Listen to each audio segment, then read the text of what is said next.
नमस्ते दोस्तों। आज की हमारी इस खास चर्चा में आपका स्वागत है। चलिए बिना किसी देरी के सीधे मुद्दे पर आते हैं। आज हम समय की असली कीमत समझने के लिए एक बहुत ही शानदार सफर पर निकलने वाले हैं। इस पूरी चर्चा में हम अपनी रोजमर्रा की छोटी-छोटी आदतों को मानव इतिहास की उस विशाल कहानी से जोड़ेंगे जो करोड़ों सालों से चली आ रही है। समय एक ऐसा धागा है ना, जो एक आम इंसान की जिंदगी से लेकर महान सभ्यताओं के बनने और मिटने तक सब कुछ आपस में पिरोता है। तो सबसे बड़ा सवाल जो हम सबको खुद से पूछना चाहिए, क्या हम सचमुच समय की कद्र करते हैं? सच सच सोचिएगा। इसे समझने के लिए मैं आपको एक छोटे से शहर के लड़के गौरव की कहानी सुनाता हूं। गौरव बहुत ही आलसी था। घर वाले हमेशा समझाते थे कि बेटा, जो समय आज बर्बाद कर रहे हो वो कभी लौटकर नहीं आएगा।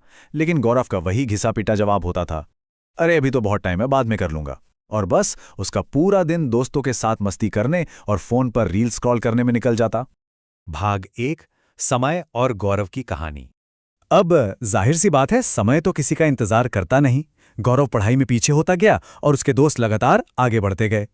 बार बार फेल होने के बाद हार कर वो शहर के एक बहुत ही समझदार बुजुर्ग के पास पहुंचा, जो एक पेड़ के नीचे ध्यान कर रहे थे। गौरव ने उनसे कहा, मुझे रास्ता दिखाइए। बुजुर्ग ने तुरंत उसकी बीमारी पकड़ ली। एक तरफ था गौरव का तरीका, हर काम को टालना, बहाने बनाना, और दूसरी तरफ थे उसके दोस्त, जो एकदम सही समय पर एक्शन लेते थे और अपने लक्ष्यों पर डटे रहते थे। बुजुर्ग मुस्कुराए और बोले, बेटा, तुम्हारी सबसे बड़ी दिक्कत यही है कि तुम वक्त की कदर नहीं करते। और फिर उन्होंने उसे एक ऐसी कहानी सुनानी शुरू की जो सदियों पुरानी है। भाग 2, मानव विकास और समय। बुजुर्ग ने गौरव से कहा, जरा इतिहास के पन्नों को पलटकर देखो। शुरू से ही इंसानों को जिंदा रहने के लिए तुरंत फैसले लेने पड़े हैं। वक्त ने कभी किसी के लिए ब्रेक नहीं लिया। 4.6 अरब साल पहले हमारी पृथ्वी सिर्फ आग का एक गोला थी। लेकिन जो सबसे हैरान करने वाली बात है, वो है 1 लाख साल पहले का हिमयुग, यानी आइस एज। सोचिए, अचानक भयानक ठंड हो गई, सब कुछ बर्फ से ढक गया। तब हमारे पूर्वजों ने क्या किया? उन्होंने इंतजार नहीं किया। उन्होंने तुरंत जानवरों की खाल पहनना शुरू किया और आग जलाना सीखा। अगर उन्होंने ये सोचकर टालमटोल की होती कि चलो कल आग जला लेंगे, तो आज इंसानियत का वजूद ही नहीं होता। फिर 70,000 साल पहले कॉग्निटिव रेवोल्यूशन आया, जिसने इंसानों को एक साथ मिलकर काम करना सिखाया। भाग 3, सिंधु घाटी सभ्यता, समय के साथ ढलना। चलिए इतिहास की इस टाइम मशीन को थोड़ा और आगे बढ़ाते हैं। देखते हैं कि कैसे सही समय पर किए गए बदलावों ने दुनिया की सबसे महान प्राचीन सभ्यताओं को खड़ा किया। हम बात कर रहे हैं सिंधु घाटी सभ्यता की। करीब 2500 ईसा पूर्व हड़प्पा के लोगों ने जिस तरह का शहरी ढांचा तैयार किया ना, वो इस बात का पक्का सबूत है कि उन्होंने खुद को हालात के हिसाब से कितनी तेजी से ढाला। बिना सख्त टाइम टेबल और गजब की दूरदर्शिता के इतने बेहतरीन शहर बसाना बिल्कुल नामुमकिन था। अब ये सारी चीजें कोई रातों रात जादू से तो हो नहीं गईं। ग्रिड के डिजाइन वाले शहर, एक जैसी पकी हुई ईंटें, कमाल का ड्रेनेज सिस्टम और मोहनजोदाड़ो का वो विशाल स्नानागार। बड़े बड़े अन्न भंडार बनाने का सीधा सा मतलब है कि वो भविष्य के मुश्किल समय के लिए एकदम तैयार थे। ये साफ दिखाता है कि उस पूरी कम्युनिटी को सही समय पर सही कदम उठाने की बहुत गहरी समझ थी। लेकिन देखिए, वक्त का पहिया हमेशा एक सा तो घूमता नहीं। रिसर्चर्स को अरब सागर से मिले डीएनए से एक बहुत चौंकाने वाली बात पता चली है। लगभग 2500 ईसा पूर्व एक नया हिमयुग शुरू हुआ। मौसम पूरी तरह बदल गया। गर्मियों का मानसून सूखने लगा और हड़प्पा के शहरों के आसपास खेती करना लगभग नामुमकिन हो गया। प्रकृति ने उनके सामने एक बहुत बड़ी चुनौती खड़ी कर दी थी। अब यहाँ जो सबसे जरूरी बात है वो ये कि हड़प्पा के लोगों ने गौरव की तरह काम नहीं टाला। उन्होंने विनाश का बैठकर इंतजार नहीं किया। जिंदा रहने के लिए उन्होंने तुरंत एक्शन लिया। वे अपने उन शानदार शहरों को छोड़कर हिमालय की तलहटी की ओर चले गए, जहां सर्दियों की बारिश पर भरोसा किया जा सकता था। उन्होंने हालात को समझा और खुद को शहरों से निकालकर खेतीबाड़ी करने वाले ग्रामीण समुदायों में बदल लिया। तुरंत सही फैसला लेने का इससे बेहतरीन उदाहरण भला क्या हो सकता है? अब ये तो बात हुई कि सर्वाइवल के लिए कैसे तेज फैसले लेने पड़ते हैं। लेकिन कभी-कभी कुछ रहस्य ऐसे भी होते हैं जो समय मांगते हैं, जहां बहुत धैर्य की जरूरत होती है। क्या आप जानते हैं, हाल ही में तमिलनाडु के मुख्यमंत्री ने प्राचीन सिंधु घाटी की एक रहस्यमयी लिपि को पढ़ने वाले के लिए $10 लाख, जी हां, $1 मिलियन के इनाम का ऐलान किया है। 100 सालों से भी ज्यादा समय से दुनिया भर के विद्वान इसे समझने की कोशिश कर रहे हैं। और ये इतना मुश्किल क्यों है? क्योंकि ये लिपि बूस्ट्रोफिडॉन शैली में लिखी गई है। इसका मतलब है कि पहली लाइन दाएं से बाएं पढ़ी जाती है और फिर दूसरी लाइन बाएं से दाएं।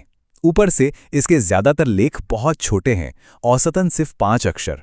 इस गुत्थी को सुलझाने के लिए बहुत ही ज्यादा धैर्य और लंबे समय की जरूरत है। तो हमने क्या देखा?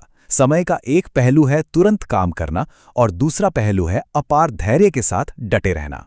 भाग 4, राजा और आलसी आदमी की कहानी। चलिए वापस गौरव और उस बुजुर्ग व्यक्ति के पास चलते हैं। काम को टालने की इस घातक बीमारी को जड़ से खत्म करने के लिए बुजुर्ग ने गौरव को एक बहुत ही दिलचस्प कहानी सुनाई। एक बड़ा ही दयालु राजा था। उसे एक ऐसा गरीब और आलसी आदमी मिला जो अपनी हर परेशानी के लिए बस दूसरों को कोसता रहता था। राजा को उस पर दया आ गई। राजा ने उसे एक सख्त डेडलाइन दी और कहा, आज सूरज डूबने से पहले मेरे महल आ जाना। वहां से जितना सोना चांदी तुम उठा सको वो सब तुम्हारा। सोचिए, उस आदमी के लिए अपनी पूरी जिंदगी बदलने का एक ऐसा मौका था जो किस्मत वालों को ही मिलता है।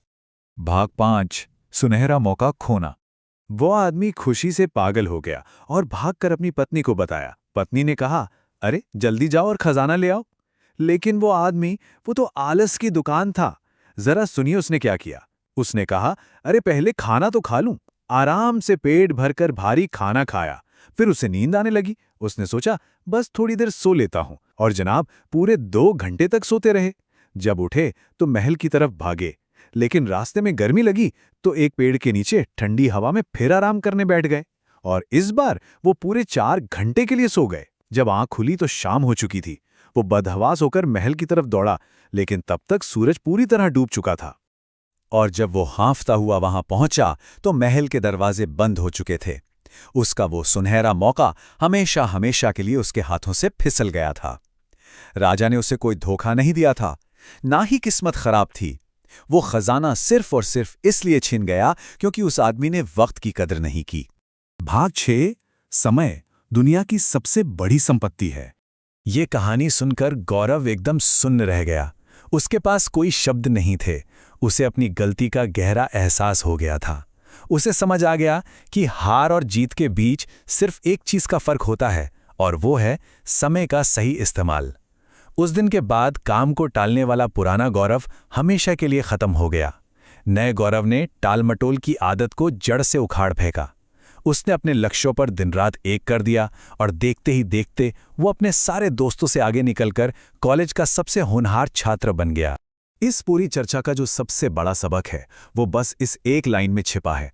समय इस दुनिया की सबसे कीमती संपत्ति है। अगर हम इसे फालतू की चीजों में बर्बाद करते हैं तो आखिर में हमारे पास सिर्फ और सिर्फ पछतावा रह जाता है।